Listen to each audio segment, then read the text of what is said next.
ठीक है, हम 30 सेकंड में शुरू कर रहे हैं सर।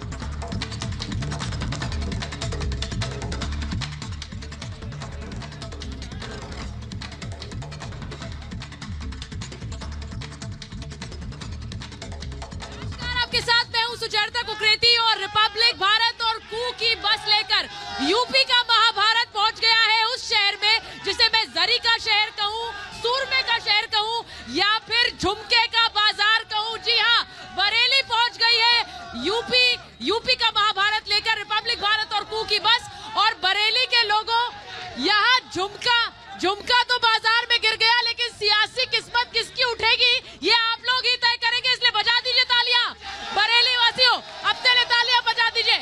अनामिका। शुक्रिया सुचरिता, नमस्कार, स्वागत है आप सभी का। मैं हूं आपके साथ अनामिका पांडे। बरेली में हम हैं आज। 2017 में बरेली की जनता ने, आप लोगों ने 9 की 9 सीटें बीजेपी को जिताई थी और ये कहा था कि अगर 9 से ज्यादा सीटें होती तो भी बीजेपी को ही समर्थन मिलता। लेकिन उस समर्थन के बाद बीजेपी ने आपके लिए कितना काम किया है ये यहाँ के लोगों से जानेंगे। क्या कहना है यहाँ की जनता का, हमारे खास मेहमानों के जवाब होंगे, आपके सवाल होंगे, लेकिन उससे पहले बरेली की सियासत कैसी रही है उस पर एक रिपोर्ट देख लेते हैं।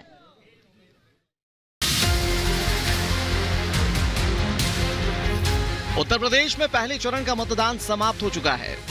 पश्चिमी उत्तर प्रदेश के 11 जिलों में 58 विधानसभा सीटों पर जनता ने मतदान किया। करीब 2 करोड़ 27 लाख मतदाताओं ने 623 प्रत्याशियों की किस्मत को ईवीएम में कैद कर दिया है। पहले चरण को पीछे छोड़ अब रिपब्लिक भारत की बस पहुंच गई है रुहेलखंड के बरेली जिले में, जहां दूसरे चरण में 14 फरवरी को मतदान होना है। 2017 विधानसभा चुनाव में बरेली की सभी 9 सीटों पर बीजेपी ने एक तरफा जीत दर्ज की थी। वहीं समाजवादी पार्टी और बहुजन समाज पार्टी को करारी हार का सामना करना पड़ा था। इस बार जहां बीजेपी बरेली के सभी सीटों पर कमल खिलाने की तैयारी में है, उधर समाजवादी पार्टी और बहुजन समाज पार्टी भी बरेली का बाजीगर बनने को तैयार है। ऐसे में दूसरे चरण से ठीक पहले आइए जानते हैं बरेली के मन की बात। और मैं यहाँ पर यूपी का महाभारत की शुरुआत करें, पहले परिचय करा देते हैं अपने खास मेहमानों का जो आज मेहमान हमारे इस खास शो में है। हमारे साथ बीजेपी के नेता पुष्पेंद्र शर्मा जी जुड़ रहे हैं, तालियों से स्वागत करिए बरेली वासियों। हमारे साथ समाजवादी पार्टी के नेता हैदर अली साहब है। हमारे साथ कांग्रेस के बरेली के प्रत्याशी हैं के शर्मा साहब। हमारे साथ फरीदपुर के आम आदमी पार्टी के प्रत्याशी है जनक प्रसाद जी, बहुत तालियां बज रही सर आपके लिए। और बरेली कैंट से शिवसेना के प्रत्याशी अर्जुन कश्यप साहब हमारे साथ हैं। बहुत स्वागत करती हूँ आप सभी को और शुरुआत कर लेती हूँ पुष्पेंद्र जी आपके साथ, क्योंकि पिछली बार 9 में से 9 सीटें, सर इस बार क्या दे रहे हैं अपने आप को, अंक पहले बता दीजिए। हम 9 की 9 फिर से प्राप्त करेंगे, फिर से करेंगे। और उसके लिए दावा तो ठोक दिया है, लेकिन काम ठोका है कि नहीं, लोग जान रहे हैं आपका काम यहाँ बरेली में। भारतीय जनता पार्टी के हमारे जितने भी 9 के 9 विधायक रहे, उन्होंने बरेली के विकास के लिए, जनमानस के लिए लगातार दिन रात मेहनत रह के काम करने का काम किया।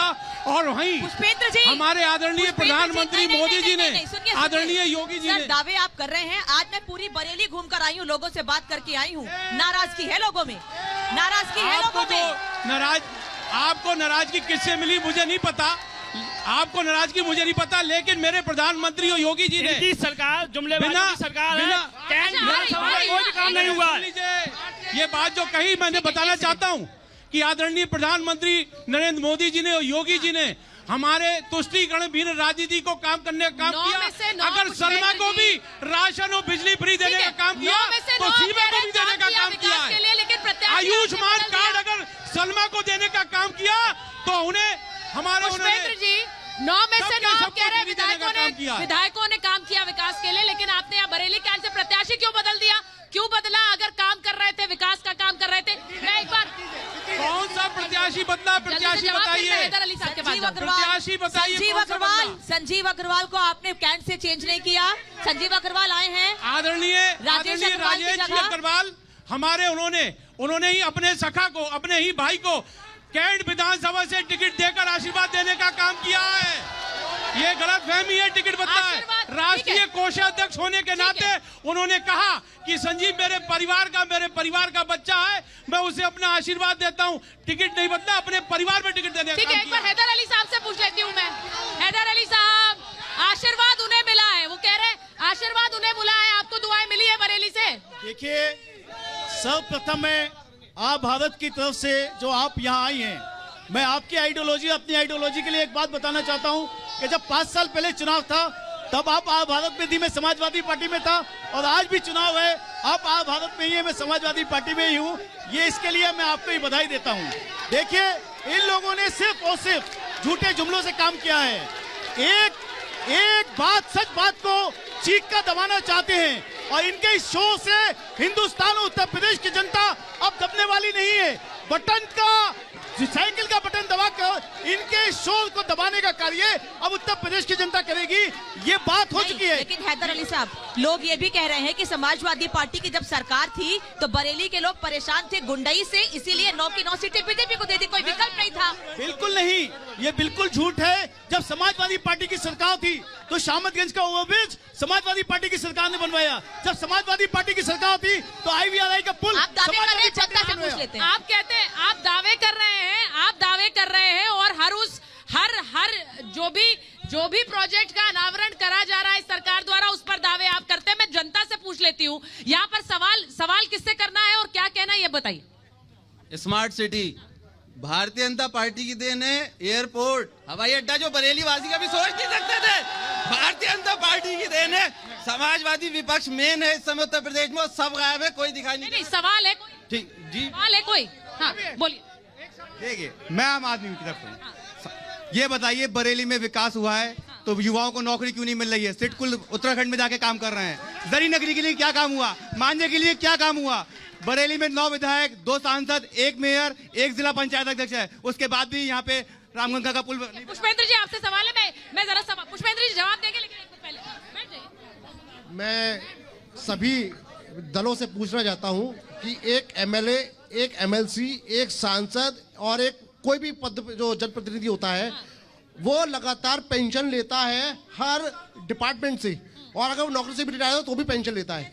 हमारी एक मांग है कि 2004 में अटल बिहारी वाजपेयी जी ने जो पेंशन बंद करके एक भूल करी थी, अगर मोदी जी बहुत अच्छा काम कर रहे हैं, इस बात से मैं सहमत हूं, योगी जी बहुत अच्छा काम कर रहे हैं, तो क्या सवाल बीजेपी से है।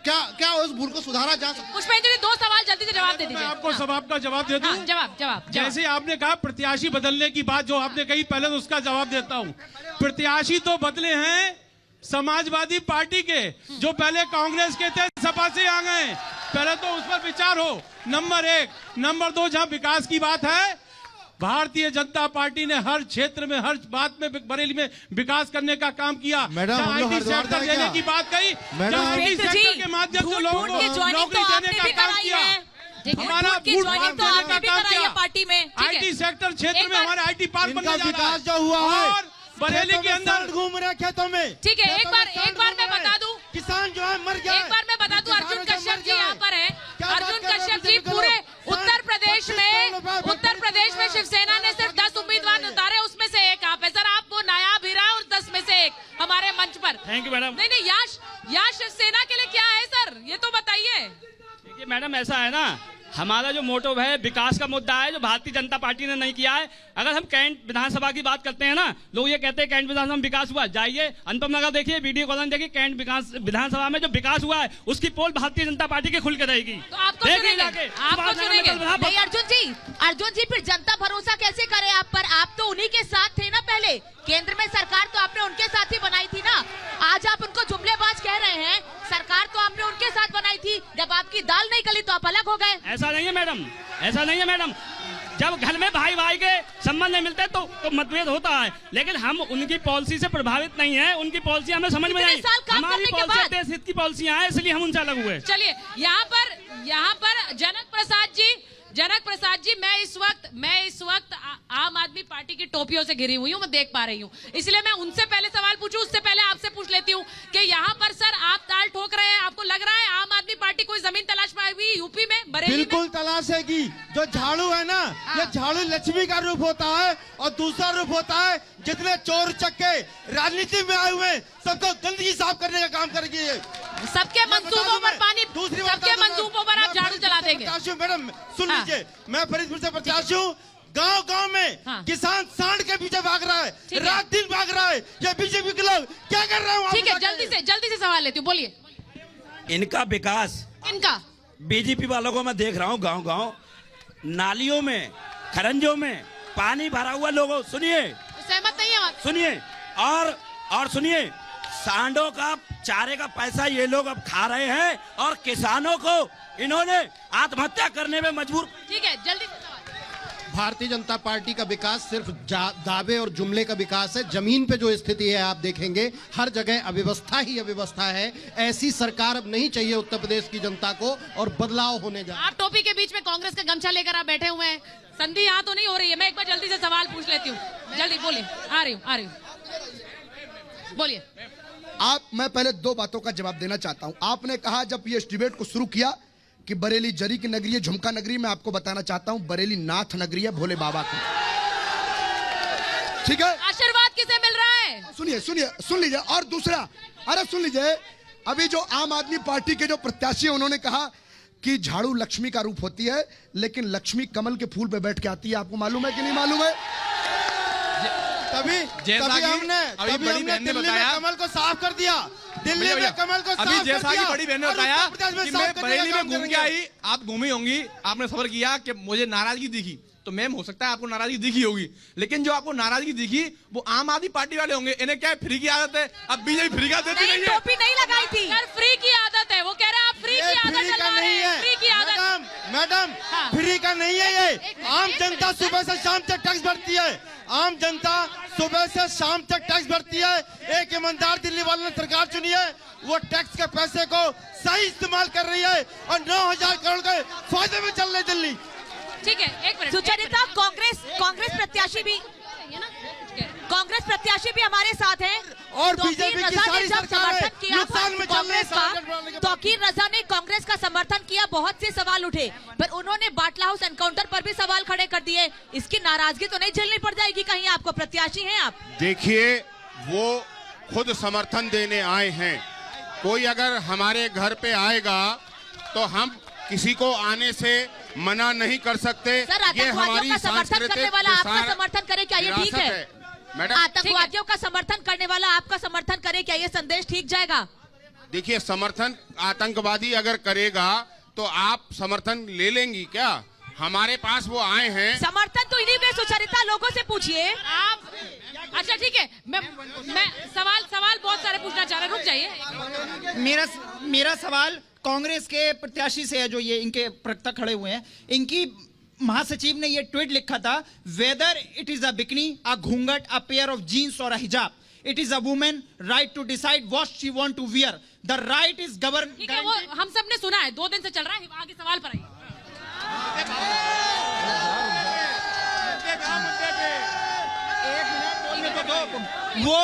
वो स्कूल का एक मंदिर है, वहाँ पर किसी के धर्म को कुछ प्रस्तुत करने की जगह नहीं है। वो माँ सरस्वती की जगह है। आपको इंसान बनने का वो मौका देता है, ना कि आप अपने धर्म की जगह। ठीक है, आप सारे स्कूल बर्बाद करके आप सरस्वती की बात कर रहे हैं। सारे स्कूल बर्बाद करके। भाई साहब, यहाँ तो संसद में झूठ बोला जाता है। आप कैसी बातें कर रहे हैं? स्कूल की जो आपके जनतंत्र का मंदिर है, वहाँ से झूठ बोला जाता है। शैक्षणिक संस्थानों में धार्मिक चिन्हों का क्या काम है? उनका सवाल ये है कि आप इस मुद्दे को उठा रहे। मैं अपने सपा के प्रवक्ता से पूछना चाहता हूं कि आप समाजवादी पार्टी समाजवाद की बात करते हैं, अपने परिवार को ही संभाल के नहीं रख पा रहे हैं। चाचा को ले लिया, चाचा को 1 सीट दे दी, चाचा ने 10 का सीट मंदिर मांगी, वो भी नहीं दे पा रहे नहीं हैं। ये कैसा समाजवाद है? आप परिवार नहीं संभाल पा रहे हैं। कोई बुराई नहीं है। सवाल ये भी ये समाजवादी के प्रवक्ता। सर, सवाल सुन लीजिए पहले, फिर जवाब देंगे। वो समाजवादी पार्टी से पूछ रहे हैं। समाजवादी के प्रवक्ता से मेरा सीधा सवाल है कि आप जिन मुद्दों को लेकर, क्या आपके यहाँ सब कुछ थाली पड़ोसी हुई रखी है, दूसरे का टिकट फाइनल हो गया और आप भूखे हुए थे और आपने इसकी बात कर रहे हैं सुप्रिया आयरन के लिए आप तुरंत लेके आ गए? बड़ी खुशी हो। आपकी पार्टी दगे की बात हो रही है। मैं आपके सवालों से बड़ा खुश और प्रसन्न महसूस कर रहा हूं कि आपके पेट में इतना दर्द हो गया सुप्रिया आयरन जी के आने से, और आपने पप्पू भतौल जी का टिकट भित्री से काट दिया, उन विचारों का अपमान कर दिया। उसका कौन जवाब देगा, ये आप लोग नहीं सोचेंगे। अभी बुरखे की बात उठाई, मैं आपसे कहना चाहता हूं कि आप लोग हिजाब पे जो नाटक और ड्रामा कर रहे हैं, प्रकृति ने अभी कोरोना के माध्यम से पूरी दुनिया को हिजाब पहनने के लिए मजबूर कर दिया था, मास्क लगाने के लिए मजबूर कर दिया था। अगर कोई अपनी रीति और नीति से अपना चेहरा ढकना चाहता, नहीं मैं समझ नहीं पाई। एक सेकंड, आप हिजाब और मास्क की तुलना कैसे कर रहे हैं? हिजाब और मास्क की तुलना कैसे हुई हैदर अली साहब? इसका तो कोई मैं बताता हूँ, ये तो कोई तर्क ही नहीं हुआ sir. Sucharita ma'am, Sucharita ma'am, मैं बताता हूँ। जब सुनिए, देखिए यहाँ पर हैदर अली साहब ने एक बड़ी अलग दिलचस्प बात बोल दी है। उन्होंने एक अलग ही बहस छेड़ दी है। बिल्कुल, बोलिए। प्रकृति ने जब अपना गुंडा कोरोना के रूप में भेजा तो हम सबको अपना मुंह छुपाकर उससे बचाव करना पड़ा। जब हमारे ही समाज के कुछ गुंडे महिलाओं को छेड़ते हैं तो हमारे समाज की महिलाएं अगर उनसे अपना चेहरा छुपाना चाहती हैं तो इसमें क्या गुनाह है? तो गुंडों से चेहरा छुपाए, मतलब महिलाएं दब कर रहे हैं। दब के क्यों नहीं? चेहरा छुपाए, चेहरा छुपाकर घूमे वो। फिर ऐसे तो गुंडों से बचने के लिए चेहरा छुपाकर घूमे महिलाएं। हैदर अली साहब, आप यहाँ हैदर अली साहब, महिलाएं चेहरा छुपा ले। हैदर अली साहब, वो चाहती है, आप नेता हैदर अली साहब, महिलाएं चले क्या? ये क्या कह रहे हैं सर? आदरणीय हमारे जो समाजवादी के प्रवक्ता जो बोल रहे हैं, मैं इनकी बात को ध्यान नहीं देना चाहता हूं, बताना चाहता हूं। हमारी बहन निदा खान के बारे में भी कुछ कह दें। वो क्या कहती हैं? हमारी जो फरद नकवी जो है बहन, वो समाज के लिए किस प्रकार से समाज में काम कर रही है। मैम नहीं, मैं जवाब दे रहा हूँ। हैदर अली साहब, this is not acceptable sir. आप यहाँ पर एक महिला के होते हुए मंच पर ये कहेंगे कि महिला गुंडों से बचने के लिए चेहरा छुपा ले और आप उसे मास्क से कंपेयर करेंगे? इनको निदा खान का नकाब अच्छा लगता है, इनको निदा खान का नकाब अच्छा लगता है और ज़ेबा निदा खान पर मत जाइए, मैं कुछ और बात कर रही हमारी हूँ। जो बहनें हैं, घुमाइए मत। आप बोलिए सर। मैडम, दोनों लगातार ये डिबेट आप तो सफाई की बात कर रहे हैं ना। ये डिबेट कैसी तरह चलेगी? मेरा फेडरल ऊपर नीचे कर रहा है। एक सेकंड, क्या ये डिबेट शिक्षा के ऊपर नहीं होनी चाहिए? क्या ये डिबेट स्वास्थ्य के ऊपर नहीं होनी चाहिए? क्या ये डिबेट ये जो भारतीय रेल को बेचे जा रहे हैं, बीएसएनएल को बेचे जा रहे हैं, एलआईसी को बेचे जा रहे हैं, उस पर नहीं होनी चाहिए? हिंदुस्तान की कौन सा हिंदुस्तान बना रहे हैं आप लोग? कौन सा हिंदुस्तान बना रहे बीजेपी के लोग? आपने रेल बेच दी, आपने बीएसएनएल बेच दिया, आप देश को बेचने वाले हो, देश के बेचने वाले हो आप। क्या मुझे ऐसा लग रहा है युवाओं के बारे में भी बात करेंगी? क्या लड़कियों के बारे में भी बात करेंगी? क्या चिन्मयानंद के बारे में भी बात होगी? क्या सेंगर के बारे में भी बात होगी? क्या काम के बारे में कोई बात होगी? या हिंदू मुस्लिम ही होगा? एक एक करके देखिए, ध्रुवीकरण की राजनीति अब इस शहर में नहीं चलेगी। कितनी ही कोशिश हो जाए, ध्रुवीकरण अब जनता भूल चुकी है। जनता को चाहिए तो केवल और केवल विकास। मोदी तो गयो, मोदी तो गयो, के शर्मा जी, मोदी तो गयो, के शर्मा जी, मोदी तो, के शर्मा जी, आप कह रहे हैं विकास की राजनीति कौन कर रहा है? कौन कर रहा है विकास की राजनीति? आप कर रहे हैं। तो फिर जनता ने आपको बाहर का रास्ता क्यों दिखाया? आप विकास की राजनीति कर रहे थे तो जनता ने मैडम झूठ की राजनीति जो झूठ हुई, की राजनीति पर आ गए आप। विकास की राजनीति, झूठ की राजनीति। मैं कह रही हूँ राजनीति अब शुरू होगी। भी बोल रहा था। विकास की राजनीति शुरू होगी। मैं कुछ कहना चाहता हूँ। जनता को 15 लाख कांग्रेस के शहर के प्रत्याशी हैं, बड़े जुमले मिले हैं, जुमले। कहना चाहता हूँ मैं अपना घर में चलाता, केवल और केवल जुमले। इस तरीके से झूठ। बरेली का मुद्दा रोजगार है, बरेली का मुद्दा दरी है, केवल और केवल जुमले मिले हैं। बरेली के मुद्दे क्या? या लोगों को बेघर किया गया है जैसे बनारस में किया गया। सड़कें नहीं है, बनारस में जैसे बेघर, जो भी यहाँ की पब्लिक होती बाहर जाता है। क्या हिजाब मुद्दा बनेगा बरेली का? नहीं, मैं पूछना चाहूंगी एक बात।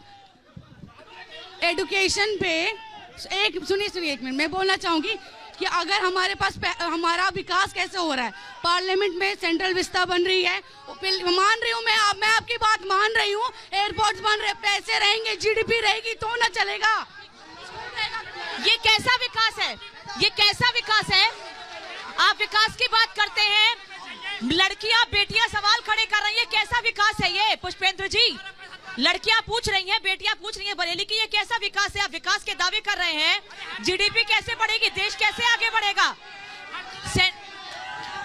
देखिए, विकास की बात जो हमारी बहन कर रही है, हमने शिक्षा के क्षेत्र में हमने यूनिवर्सिटी देने का काम किया। जहां भाई स्वास्थ्य की बात कर रहे हैं, यूपी के अंदर में 7 एम्स देने का काम किया।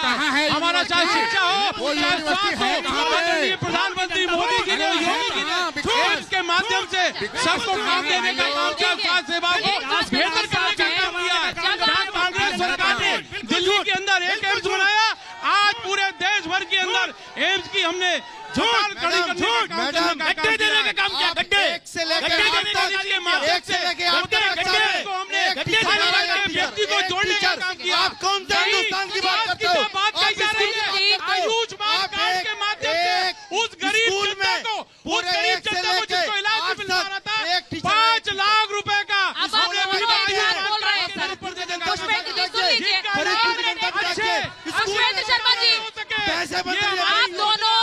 आप दोनों के समर्थक यहाँ पर आए हुए। एक मिनट फरीदपुर का जाके अरे देखिए। सर सुन लीजिए जरा, सुन लीजिए सर, मैं बार बार कहती हूँ भाषण सभा नहीं है ये, आम लोगों तक आवाज पहुंचे, फिर वहाँ से सवाल आए, जरा आदान प्रदान होने दीजिए। ये आपकी जिम्मेदारी है कि लोगों को डिसिप्लिन में रखना। आदान प्रदान तो आपके समर्थकों के लिए कोई डिसिप्लिन नहीं है, अगर आप डिसिप्लिन में रखेंगे डिबेट को सही दिशा में ले जाएंगे। आप लोग भड़काने का काम करते हैं इसमें। एक मिनट सर, एक मिनट, आप डिबेट पे भड़काने का काम करते हैं आप लोग। एक मिनट तरीका है, आप स्वास्थ्य पे बात कीजिए, स्कूल पे बात कीजिए, धर्म की राजनीति नहीं चलेगी हिंदुस्तान में। जनक प्रसाद जी कीजिए, हम हर बात पे कहने को तैयार हैं। आपको मेहमान सम्मानित रूप से बुलाए, तोहमतें मत लगाइए यहाँ पर आकर। हमने हर क्षेत्र में पुष्पेंद्र जी रुक जाइए जरा, ये तोहमतें लगाने के लिए आपको यहाँ इनवाइट नहीं किया है, आपको मंच दिया था, इनवाइट किया था, सर नहीं आना था तो बता देते, यहाँ तोहमत लगाने के लिए नहीं आया। नहीं आप बताइए ना। नहीं आप तोहमत लगाने नहीं आए, सबसे सवाल पूछे जा रहे हैं, आपको दिक्कत है? किस बात की? आपको दिक्कत है सवालों से? सवाल ना पूछे जाए आपसे पूछिए आप, तो फिर आपने कितनी क्या बार दिक्कत है आपको? तोहमत लगाएंगे आप चैनल पर? कितनी बार सवाल पूछा? यहाँ पर कितने लोगों से सवाल पूछे जा रहे हैं? नहीं, आपको नहीं बात करनी, आप जा सकते हैं। आपको नहीं बात करनी, आप जा सकते हैं। यहाँ तोहमत मत लगाइए, आई एम वेरी क्लियर, नहीं बात करनी, जाइए आप यहाँ से। Very clear. नहीं, यहाँ पर इस तरह से सबसे सवाल पूछे जा रहे हैं, इस तरह से मत करिए आप। जनता से सवाल पूछिए, देश बिक रहा है, देश बिक रहा है, सवाल पूछते हैं तब ठीक है। आप ये गलत काम मत करिए आप, ये गलत काम मत करिए आप। हेलो, एक सवाल बात कहनी है, एक बात कहनी है, एक बात कहनी है। मेरे आम आदमी पार्टी के जो हमारे प्रत्याशी हैं, जो फरीदपुर से हैं, बड़ी बड़ी बात कह रहे हैं। मैं कहना चाहता हूं ये बात फरीदपुर की जनता के बीच में कहें। आज वो वहाँ पे हमारा प्रत्याशी ये बात सुरक्षा की, महिला सुरक्षा की बताना चाहता हूँ। अरे भैया, जनता की बात की बजाय यहाँ पे बात कर रहे हैं। अब रुक जाइए जरा, जनता की आवाज सुनने देखिए, ये बात करते हैं शिक्षा की, पढ़ाई की, स्वास्थ्य की, इनकी शिक्षा देखिए, ये बहन जी से कैसे बात कर रहे हैं, महिला से एक से ये लड़ रहे हैं। आप आम आदमी मुद्दा विहीन है, अभी मुद्दे नहीं है तो ये आप लोगों पे आरोप लगा रहे हैं। ये चैनल पे कैसे आरोप लगा सकते हैं किसी पे? भाई शिक्षा ये पूछिए कि विकास की बात करिए, नौकरियां कितनी बनी, एम्स कितना, विकास का सवाल छोड़ दो, ये देश बर्बाद हो गया है।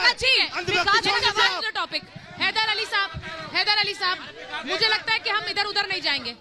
समर्थक हर पार्टी के यहाँ आए हुए हैं और वो आपने टोपियां भी लगा रखी है, गमछे भी पहने हुए, सबको पता है कौन समर्थक है और कौन आम आदमी है।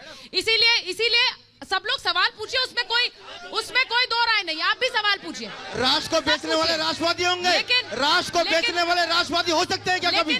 बरेली से जुड़े हुए, चुनाव से जुड़े हुए, बोलिए। मैं पुष्पेंद्र जी से पूछना चाहता हूं कि 37 साल से बीजेपी का बरेली में वर्चस्व है और 37 साल से बरेली में बीजेपी राज कर रही है। विकास का भी विकास हो गया, अब उसका भी विकास होने वाला है। कौन सा विकास इनने करा है, ये बताएं, इन्होंने कौन सा विकास किया है? ये हमारे एक मिनट रुक जाइए, पहले सवाल। यहाँ मुद्दों की बात होना चाहिए, हमें बरेली का विकास क्या हुआ उस पर बात होना चाहिए, स्कूल का विकास हुआ उस पर बात होना चाहिए, किसान जो आत्महत्या कर रहा है उस पर बात होना चाहिए। कुल मिलाकर नाराजगी विकास को लेकर है कि 9 सीटें लेकिन विकास नहीं हुआ है, 9 सीटें लेकिन इतना लंबा राज। मैं आपको बता दूं, ये जो मेरे भाई कह रहे हैं, मैं कांग्रेस के जो हमारे साथी हैं जो यहाँ आए हैं, मैं उन्हें बताना चाहता हूँ, इतना विकास हुआ कि इन्हें प्रत्याशी दिल्ली से लाना पड़ा। बरेली की जनता भारतीय जनता पार्टी के साथ है, ये प्रत्याशी दिल्ली से। मेरे पिताजी इसी कॉलेज में प्रोफेसर थे जहां आप खड़े हैं, मेरे पिताजी इसी कॉलेज में प्रोफेसर थे और आपने बहुत पैर छुए महाराज, ऐसा ना बोले। मेरा आपसे कहने की बात है कि विकास की बात बरेली के साथ गली गली से नाता विकास हमें करना आता है, इस नारे के साथ हमने काम करने का काम किया। हमें बता दें, इससे पहले जो बरेली के मेयर थे उन्होंने बरेली के अंदर 30,000 लाइट दी, लेकिन हमारा स्मार्ट शहर का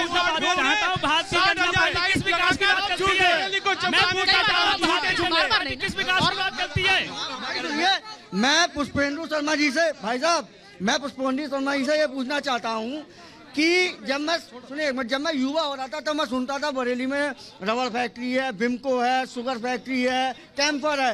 ये किसके समय में थी और किसके समय में बंद हुई, ये बताइए। भारतीय जनता पार्टी के समय में सारी फैक्ट्रियां बंद हुई हैं। भारतीय जनता पार्टी रोजगार की तरफ नहीं, रोजगार की तरफ सृजित करने का काम बिल्कुल नहीं करती है। ये है कि 2014 के अंदर पूर्ण बहुमत और प्रचंड बहुमत के साथ मोदी जी ने सरकार बनाई, 2017 में योगी जी ने बनाई और उसके बाद 2019 में दोबारा सरकार बनाई। अब जमीन खिसक रही है, अब नहीं बन पाएगी। चिल्लाने से होगा कुछ नहीं, विकास अब नहीं बन पाएगी, जमीन खिसक गई भारतीय जनता पार्टी की। पहले मैं आऊंगी नहीं आपके पास, पीछे होइए। बार बार एक ही व्यक्ति नहीं बोलते, और लोग भी बोले। माइक नहीं होगा, ये पीछे ये हिजाब का जो समर्थन कर रहे हैं वो यूनिफॉर्म और ड्रेस में अंतर बता दे मुझे। जो हिजाब का समर्थन कर रहे हैं वो यूनिफॉर्म और ड्रेस का अंतर। ठीक है, हिजाब का मुद्दा ठीक है। एक एक करके हाँ, आपने पूछा सवाल पहले। विकास का मुद्दा ये एक मिनट, विकास का मुद्दा ये बता रहे हैं तो मैं इन्हें बता दूं, आज मेरे पड़ोसी एक व्यक्ति कह रहे थे कि बिल बहुत आ रहा, तो मैंने कहा बीजेपी सरकार है, इसमें जो है लाइट 24 घंटे आ रही है, उससे पहले लाइट 10 घंटे। अच्छा, बिल इसलिए ज्यादा आ रहा है कि लाइट 24 घंटे। अरे दिल्ली में बिल 0 आता है, इसका 0। लोग रोजगार की बात करते हैं, रोजगार भारतीय जनता पार्टी की 7 साल गवर्नमेंट आई हुई है ना, और योगी जी की गवर्नमेंट 5 साल आई हुई है। लेकिन अगर रोजगार की बात करते हैं तो इसका मतलब ये है कि इससे पहले गवर्नमेंट जो रही उन्हें रोजगार क्या दिया, जो ठीक है, मैं उस तरफ जाऊंगी, उससे पहले सब आप लोगों ने विभाजन कर लिया यहाँ मंच का। मैम ये बताना चाहते हैं कि अखिलेश जी भूल गए 2017 से पहले गुंडागर्दी क्या थी, तो अब रामराज्य नहीं गुंडागर्दी। और मैं जवाब दे दूं, मुस्कुरा रहे वो, बोलिए सर, आपसे सवाल है। हैदर अली जी, आप इसका जवाब दीजिए। हैदर अली जी, आप इसका जवाब दीजिए, फिर मेरा भी एक सवाल है, पहले इस पर जवाब दीजिए। मैं इनसे कहना चाहता हूं कि रामराज के नाम तो बदनाम ना करें। रामराज में हाथरस की लड़कियों की इज्जत नहीं लूटी जाती थी, उन्हें धर्म के विरुद्ध 2 बजे जलाया नहीं जाता था। धर्म जो कहता है कि सूर्य अस्त के बाद ना जलाया जाए, गुंडागर्दी को कह रहे हैं, गुंडागर्दी क्या जाता था रामराज में चिनिया। सर, वो कह रहे हैं गुंडागर्दी के आरोप क्यों लगते हैं आप पर, आप ही पर क्यों लगते हैं? वो कह रहे हैं कि 2017 से पहले की याद दिलाते हुए पूछ रहे हैं क्या हुआ था 2017 में। मैं तो गिना रहा हूँ, ये गिनाए। सुचरिता, एक तरफ तो ये महिला अधिकार की बात करते हैं, फिर कुछ देर पहले कह रहे हैं कि मुस्लिम महिलाएं चेहरा छिपाती हैं क्योंकि गुंडों से बच सकें। जो लड़की मुस्कान हिजाब में लोगों का सामना कर रही थी, वो एक संदेश दे रही थी। आप ये कह रहे हैं कि लड़कियां चेहरा छिपाएं, गुंडों का सामना ना करें, चेहरा छिपा कर रखें, जवाब ना दें। नेता से मैं परेशान बार आना चाह रहे हैं। जितना आप समझ लें पढ़ने में, हम हिजाब नहीं लगाते हैं, जो महिलाएं हिजाब नहीं लगाती हैं, वो सामना नहीं करती हैं। जितना माइक कोई नहीं पकड़ेगा सर, जवाब दिया है, सामना क्या है गुंडों का, बोलिए। हिजाब पहनकर उतना बिना हिजाब वाली एक महिला का आप क्या कहना चाहते हैं? आप कहना क्या चाहते हैं? मैं ये सपा के प्रत्याशी से ये पूछना चाहता हूँ कि इस उत्तर प्रदेश में मर्जी होनी चाहिए ना आपकी। एक सेकंड, और मेरी मैं जरा सवाल ले रही हूँ, उसको अली साहब, यही होना चाहिए। इस उत्तर प्रदेश के अंदर इतने लघु उद्योग होते थे, हर जिले में कोई ना कोई लघु उद्योग होता था। अगर अलीगढ़ में ताले का है, मथुरा के अंदर पायल और कई उद्योग है। इनकी सरकार जब आई, इससे पहले अभी हमें 5 साल का टाइम मिला, उससे पहले सारे उद्योग बंद हो गए और महिलाओं की फिरौती, डकैती और लूटपाट का आपके नेता से सवाल पूछा गया, आपके नेता से सवाल पूछा गया था। मैडम, मेरा एक क्वेश्चन है, जो ये समाजवादी पार्टी, बसपा, जितने भी जो विपक्षी दल है, ये कहते थे तो भारतीय जनता पार्टी की जो है भारतीय सरकार की जो वैक्सीन आई है फर्जी है। सब लोग लाभार्थी, जितने लोग खड़े हैं बीच में आगे बढ़ती है। हिंदू मुस्लिम के अलावा कोई मुद्दा ही नहीं बचा, विकास का मुद्दा है ही नहीं। तो फिर सवाल उठाते हैं, वैक्सीन लगाकर आप मंच पर आते हैं। मुस्लिम के अलावा मैं आ रही हूँ, एक मिनट रुक जाइए। मेरा सवाल ये सपा के प्रवक्ता से है, माइक छोड़ दीजिए। हाँ। जो 2013 में यहाँ पे सपा के शासन काल में जो दंगे हुए थे, लोगों की हत्याएं हुई थी, आगे नहीं हुई थी, क्या दोबारा से वही शासन आप लाना चाहते मैं पूछना चाहता हूँ कि सपा के शासनकाल में जो नकल चलती है वो नकल ही आप कराना चाहते हैं क्या? तो अखिलेश यादव जी से क्या वही पुराना? ठीक है, जवाब दे दीजिए सर। फिर मैं पीछे हो जाइए, पीछे हो जाइए, पीछे हो जाइए। इनके पीछे हैदर अली साहब, मान लीजिए आपकी सरकार में आपका भी हम है, राम को कोई ला नहीं सकता। आप राम की वजह से सत्ता में आए हैं। पड़ेगा। गलत बात है, आप भगवान को नहीं ला सकते, गलत बात है। लघु उद्योग की शुरुआत आप कांग्रेस तो राम की वजह से सत्ता में आए, राम की वजह से। हमें गन्ना मिल चाहिए, हमें इसको फैक्ट्री चाहिए, हमें बिल्कुल चाहिए और हमें फैक्ट्री चाहिए। अगर ये मिल जाती कोई भी सरकार हमें दे, हमें ये फैक्ट्री चाहिए मैडम। मेरा कहने का मतलब ये है कि पहले तो मैं आपका यहाँ स्वागत करता हूँ, सभी को नमन करते हुए बताना। धन्यवाद, कम से कम किसी ने स्वागत का सोचा, वरना शोर ही मचता रहता है। और सबका नमन भी करता हूँ जो ये लोग यहाँ हैं। मैम, जिस तरीके से आप देख रही हैं विकास किन लोगों का हुआ है, सड़कों का विकास, गड्ढे में सड़कें हैं, रोजगार में पकौड़ा है और तमाम तरह के उत्पीड़न, तमाम तरह का किसानों का उत्पीड़न, तमाम चीजें। पुष्पेंद्र जी से सवाल है आपका। पुष्पेंद्र जी, सवाल ये कि जब आप लोग सत्ता में रहे तो सवाल भी आपसे ही होंगे और उसका समाधान भी आपसे ही जुमलेबाज झूठा है।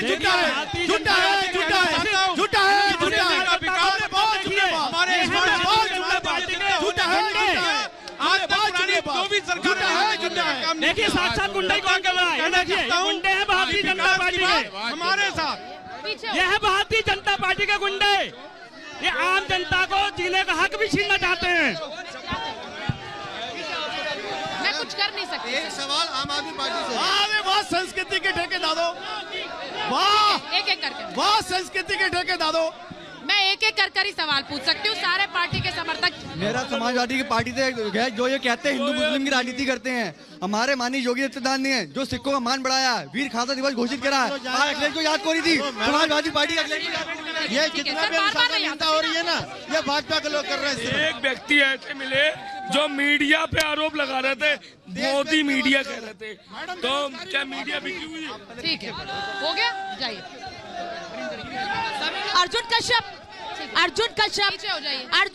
ठीक है, एक करके लूंगी। अर्जुन कश्यप, सवाल आपसे है, केवल 10 प्रत्याशी मैदान में हैं शिवसेना के इस बार, लड़ाई तो कहीं नहीं है ना आपकी? फिर जिनके साथ लड़ाई उन्हीं से है सीधे आपकी क्या? अब जो मुद्दे आपके थे वही मुद्दे उनके हैं, वही मुद्दे आपके हैं, लड़ाई किसके साथ है? हमारा जो मुद्दा है विकास का मुद्दा है, जो भारतीय जनता पार्टी ने नहीं किया है। इनके विकास की अगर बात करें ना तो जाइए जाके इनकी विधानसभाओं में देखिए कितना विकास हुआ। जनता परेशान हो रही है, युवाओं को बेरोजगार नहीं मिला, युवा रोजगार के लिए भटक रहा है, तो देश की जीडीपी को गिरा के रख दिया, देश को खोखला करके रख दिया। भारतीय जनता पार्टी ने देश की सारी प्रॉपर्टी बेच के रख दी, भारतीय जनता पार्टी ने देश को खोखला करके रख दिया। इसका जवाब चाहती है जनता, जवाब चाहती है भारतीय जनता पार्टी के लोगों से। लोग आज भी नाराज हैं। ये प्रॉपर्टी भारतीय जनता पार्टी की अपनी प्रॉपर्टी नहीं है, देश की प्रॉपर्टी है। आई थी तो इज्जत के साथ डिबेट करके गई थी, और यहाँ देखिए कि आज भाजपा की सरकार में डिबेट तक नहीं करने दी जा रही है, ना सवाल पूछने दिए जा रहे हैं, ना जवाब देने दिए जा रहे हैं। देश का युवा सवाल पूछता है कि युवाओं को यहाँ पर ऐसा लग रहा है कि समर्थक भी बहुत बुरी तरह से विभाजित है। यहाँ पर जो विभाजन मुझे मंच के नीचे नजर आ रहा है वो दुखद है सर। यहाँ पर बरेली के लोगों की आवाज लूट हो रही है, ऐसा लग रहा है सिर्फ राजनीतिक आवाज है। मैं गुंडों से डरने वाला नहीं हूँ। बरेली की जनता का हर व्यक्ति जानता है कि किस प्रकार से 2000 पहले से 17 का जो राज रहा है उसको ना लाने के लिए बार बार ये बात कर रहा है कि राष्ट्रवादी सोच की सरकार आए, क्योंकि जो संस्कार आई है समाजवादी की, उन्हें 2003 में बरेली के अंदर लोगों की हत्या करने का काम किया।